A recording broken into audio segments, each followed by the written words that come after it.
B N Askar ഇന്നിവിടെ E P Jayarajan ചോദിക്കുകയാണ് എന്തുകൊണ്ട് മുഖ്യമന്ത്രി ജയിലിലേക്ക് പോകുന്നില്ല എന്ന് ചോദിക്കുന്ന രാഹുൽ ഗാന്ധി നാഷണൽ ഹെറാൾഡ് കേസിൽ എന്തുകൊണ്ട് അകത്ത് പോയില്ല എന്ന് സ്വയം ചോദിക്കണം എന്ന് പറഞ്ഞാൽ ബി ജെ പിയുടെ നറേറ്റീവിനെ ശരിവെക്കാണ് അവിടെ ഇ പി ജയരാജൻ. പോട്ടെ, അതുവരെ ഓക്കെയാണ്.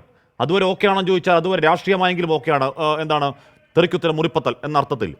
ഇവിടെ പണ്ട് ബി ജെ പി രാഹുൽ ഗാന്ധിയുടെ രാഷ്ട്രീയ ഉദയകാലത്ത് ബി ജെ പി അപ്രസക്തനാണെന്നും ഇപ്പോഴും പരിഹാസത്തിന് കുറവൊന്നുമില്ല. ഇന്ന് മഹാരാഷ്ട്രയിൽ രാഹുൽ ഗാന്ധി പേര് പറയില്ലോ, നമ്മുടെ പ്രധാനപ്പെട്ട പ്രിയങ്കരനായ പ്രധാനമന്ത്രി ഷെഹസാദ എന്നൊക്കെയാണ് വിളിക്കുക. ആ ഷെഹസാദ അവിടെ നോക്കൂ, ഇന്ത്യ സഖ്യം അടിയാണ്. അവിടുത്തെ മുഖ്യമന്ത്രി ഞാൻ പോലും പറയുന്നതിനേക്കാൾ ഭീകരമായി രാഹുൽ ഗാന്ധിയെ പറയുകയാണ് എന്നൊരായുധം ഇടതുപക്ഷത്തിൻ്റെ പ്രധാനപ്പെട്ട ഒരു നേതാവ് ബി ജെ പിക്ക് കൊടുക്കാൻ പാടുണ്ടായിരുന്നോ? മോദി പ്രചാരകനാകാൻ പാടുണ്ടായിരുന്നോ ശ്രീ അസ്കർ? അശ്മി, ഇതിൽ കാണേണ്ടത് കോൺഗ്രസ് ദേശീയ തലത്തിൽ ഒരു നിലപാടില്ല എന്നുള്ളത് തന്നെയാണ്. ദേശീയ തലത്തിൽ കോൺഗ്രസിൻ്റെ നിലപാടില്ലാത്തത് കൊണ്ടാണ് ശ്രീ രാഹുൽ ഗാന്ധിക്ക് ഇത്തരത്തിൽ ചില അസംബന്ധങ്ങൾ വിളിച്ചു പറയേണ്ടി വന്നത്. പ്രതിപക്ഷ മുഖ്യമന്ത്രി ജയിലിൽ കിടക്കുന്ന ഒരു കാലഘട്ടത്തിൽ ഇന്ത്യ സഖ്യത്തിലെ പ്രധാന കക്ഷിയായിട്ടുള്ള ആം ആദ്മി പാർട്ടിയുടെ നേതാവ് അഴിമതി വിരുദ്ധ പ്രതിച്ഛായ കൊണ്ട് ഒരു സംസ്ഥാനമാകമാനം പിടിച്ചെടുത്ത ഒരു പ്രതിപക്ഷ നേതാവ്, ആ പ്രതിപക്ഷ നേതാവിനെയാണ് ഇന്ന് ജയിലിലിട്ടിരിക്കുന്നത്, അരവിന്ദ് കെജ്രിവാളിനെ.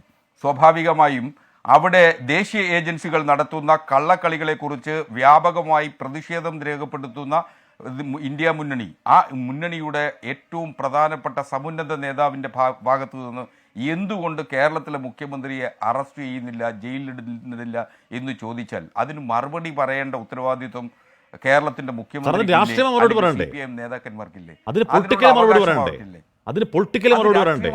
പണ്ട് നിങ്ങൾക്കുള്ള വിളിപ്പേര് ഇപ്പോഴും നിങ്ങൾക്കുണ്ട് എന്ന് പറയലാണോ രാഷ്ട്രീയം? പണ്ട് നിങ്ങൾക്കൊരു വിളിപ്പേരുണ്ടല്ലോ, അതിപ്പോഴും മാറിയിട്ടില്ല എന്ന് പറയലാണോ രാഷ്ട്രീയം?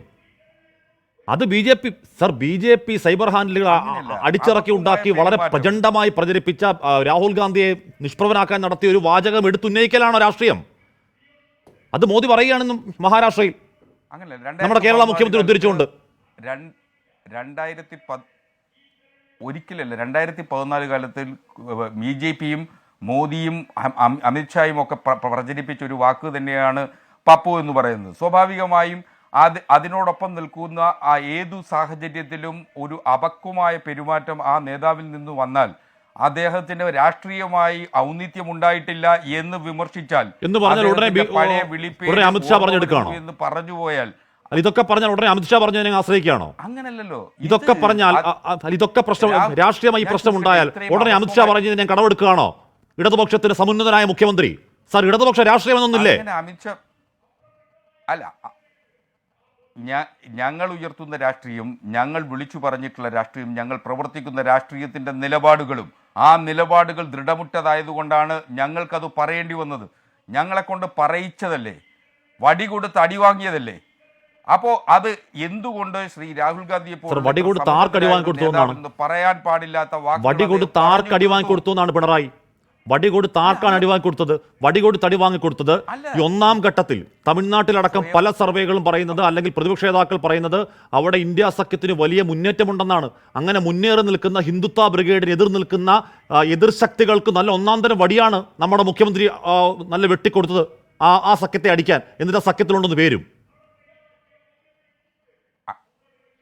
അങ്ങനല്ല. ഇന്ത്യ മുന്നണിയെ സംബന്ധിച്ചിടത്തോളം ഇന്ത്യയിൽ ആകമാനം മതേതരത്വം സംരക്ഷിക്കപ്പെടണം എന്നുള്ളത് കൊണ്ട് മോദിയും ബി ജെ പിയും ഉയർത്തുന്ന വെല്ലുവിളികളെ അതിജീവിക്കുന്നതിനാവശ്യമായിട്ടുള്ള കരുത്ത് ഇന്ത്യ മുന്നണിക്കുണ്ട്. ആ മുന്നണിയിലെ എല്ലാ ഘടകകക്ഷികളെയും പുറത്തു നിൽക്കുന്ന CPIM-നെ അടക്കം സംരക്ഷിക്കേണ്ട ബാധ്യത കോൺഗ്രസിനുണ്ട്, കോൺഗ്രസിന്റെ സമുന്നത നേതാവായ ശ്രീ രാഹുൽ ഗാന്ധിക്കുണ്ട്. അപ്പോൾ ദേശീയ ഏജൻസികൾ നടത്തുന്ന വേട്ടയ്ക്കെതിരെ ഒരു വാക്ക് പറയാതെ ആ വേട്ടയ്ക്ക് അനുകൂലമായ ഒരു പ്രസംഗം നടത്തി അദ്ദേഹം കയ്യടി വാങ്ങാൻ ശ്രമിച്ചിടത്ത് ആണ് അദ്ദേഹം അപക്വമായി പെരുമാറി എന്നുള്ളത്. ആ അപക്വമായ പെരുമാറ്റത്തെയാണ് അദ്ദേഹം വിമർശിച്ചിട്ടുള്ളത്. ആ വിമർശനം എന്നുള്ളതാണ് അദ്ദേഹത്തെ പഴയ ആദ്യമായാണ് അന്ന് പൗരത്വ സമരകാലത്ത് തീവ്രവാദികൾ നുഴഞ്ഞു കയറി എന്നൊരു പ്രസ്താവന നമ്മുടെ മുഖ്യമന്ത്രി പിണറായി വിജയൻ നടത്തി. ലോക്സഭയിൽ മോദി അത് ആയുധമാക്കിയതാണ്. എന്ന് പറഞ്ഞാൽ കേരളത്തെ തീവ്രവാദ കോട്ട എന്ന് പറയുന്ന കള്ള പ്രൊപ്പഗണ്ടയ്ക്ക് തുല്യം ചേർത്തി കൊടുത്തതാണ് നമ്മുടെ മുഖ്യമന്ത്രി പിണറായി വിജയന്റെ വാക്കെടുത്ത് പ്രധാനമന്ത്രി നരേന്ദ്രമോദി. ഓർമ്മയുണ്ടോ? ആയുധം കൊടുക്കൽ ആദ്യമല്ല advocate B N Askar. Hashmi, ഈ ഇന്ത്യയിൽ പൗരത്വ നിയമത്തിനെതിരെ അന്നും ഇന്നും ഒരേ നിലപാടെടുത്തിട്ടുള്ള ഒരു രാഷ്ട്രീയ പ്രസ്ഥാനമുണ്ടെങ്കിൽ അത് CPM-ആണ്. കോൺഗ്രസിന്റെ പൗരത്വ ഭേദഗതി നിയമത്തെ സംബന്ധിച്ച് ഒരക്ഷര നിലപാടില്ല. മതത്തിന്റെ അടിസ്ഥാനത്തിൽ പൗരത്വത്തെ നിശ്ചയിക്കരുത് എന്ന നിലപാടെടുക്കുകയും കഴിഞ്ഞ കാലഘട്ടത്തിൽ രണ്ടാമത് ആ റൂൾസ് വന്ന് രാജ്യത്ത് നിയമം പാസാക്കുന്ന ഘട്ടത്തിൽ സംസ്ഥാനത്ത് ആകമാനം സമരം നടത്തുന്നതിന് വേണ്ടി ഇടതുപക്ഷം ആവശ്യപ്പെട്ടിട്ട് സംയുക്തമായി സമരം നടത്താൻ പോലും കോൺഗ്രസും കേരളത്തിലെ UDF-ഉം തയ്യാറായിട്ടില്ലെന്നേ. ഭേദഗതി നിയമത്തിൽ അവർക്കൊരു നിലപാടില്ല. ആ നിലപാടുണ്ടായിരുന്നുവെങ്കിൽ മാനിഫെസ്റ്റോയിൽ അവരാദ്യം എഴുതി വെക്കേണ്ടിയിരുന്നത് രാജ്യം 2014 ശേഷം കൊണ്ടുവന്ന ഏറ്റവും കിരാതമായ നിയമം, ആ നിയമത്തെ വിമർശിച്ചുകൊണ്ടായിരിക്കണം. അതിൽ ഇടതുപക്ഷം ഇന്നും ആ പൗരത്വ ഭേദഗതി നിയമത്തിന്റെ നിലപാട് വളരെ ശക്തമായി പറയുന്നു. കോൺഗ്രസ് ഇപ്പോഴും മൃദു ഹിന്ദുത്വ സമീപനത്തിൽ ഉറച്ചു നിൽക്കുന്നു. അവർക്ക് കേരളത്തിൽ മാത്രം ആ മൃദു ഹിന്ദുത്വ സമീപനം ഒഴിവാക്കി നിന്നുകൊണ്ടിരിക്കുന്നു. നമുക്കറിയാമല്ലോ, വയനാട്ടിലടക്കമുള്ള കഴിഞ്ഞ ദിവസങ്ങളിൽ തെരഞ്ഞെടുപ്പ് പ്രചരണ വേളയിൽ ലീഗിന്റെ കൊടിയടക്കം പിടിക്കാനുള്ള ധൈര്യം കാണിക്കാൻ, ഫാസിസത്തെ എതിർക്കുന്നുള്ള ധൈര്യം കോൺഗ്രസിനില്ലെന്നേ. ആ കോൺഗ്രസിന് ആ ധൈര്യമില്ലായ്മയാണ് കേരളത്തിലെ എന്ത് ധൈര്യമില്ലെന്ന് പറഞ്ഞാലും കേരളത്തിന് പുറത്ത് നരേന്ദ്രമോദിക്കും BJP-ക്കും അവരുടെ നറേറ്റീവിനും വെല്ലുവിളി ഉയർത്താൻ CPM-ന്റെ ശക്തി എന്താണ്? കോൺഗ്രസ് ഇല്ലാതെ, ഈ പറയുന്ന കോൺഗ്രസിൽ എന്താണ് തമിഴ്നാട്ടിലടക്കം മഹാരാഷ്ട്രയിലും മധ്യപ്രദേശിലും രാജസ്ഥാനിലും അടക്കം ഇപ്പോഴും BJP-യോട് നേർക്കുനേർ പോരാടുന്ന കോൺഗ്രസ് ഇല്ലാതെ CPM എന്ത് ചെയ്യുമെന്നാണ് സർ? പ്രത്യയശാസ്ത്രം കൊണ്ട് സീറ്റെണ്ണം കുറയ്ക്കാൻ പറ്റുമോ? ഇല്ലല്ലോ. സീറ്റെണ്ണം വേണ്ടേ? മഹാരാഷ്ട്രയിലാണെങ്കിലും സീറ്റെണ്ണം വേണ്ടേ സർ? എത്ര സീറ്റ് CPM-ന് കിട്ടുമെന്നാണ് അവിടെ നരേന്ദ്രമോദി ചെറുക്കാൻ? ഞങ്ങളുടെ ശക്തി അല്ല, ഞങ്ങൾക്ക് പല സംസ്ഥാനങ്ങൾക്കും ശേഷിയില്ല. അതൊക്കെ തുറന്ന പുസ്തകം തന്നെയാണ്. ആ വിമർശനം ഞങ്ങൾ സ്വയം ഏറ്റെടുക്കുകയും ചെയ്യുന്നു. പക്ഷേ ഞങ്ങൾ എടുത്തിട്ടുള്ള നിലപാടുകളിൽ വെള്ളം ചേർത്തിട്ടില്ല നാളിതുവരെ. അതിനിയും ഉണ്ടാവില്ല എന്നുള്ളതാണ് ഞങ്ങളുടെ ദൃഢമായ കരുത്ത്. ഞങ്ങളുടെ കരുത്ത് വിളിച്ചോതുന്നത് അവിടെയാണ്. അതുകൊണ്ടാണ് ഞങ്ങൾ കോൺഗ്രസിനെ വിമർശിക്കുന്നത്. നിങ്ങളുടെ മൃദു ഹിന്ദുത്വ സമീപനം ഉപേക്ഷിക്കൂ. നിങ്ങൾ പൗരത്വ നിയമത്തിൽ നിങ്ങളുടെ നിലപാടുകൾ ഉറച്ചു പറയൂ.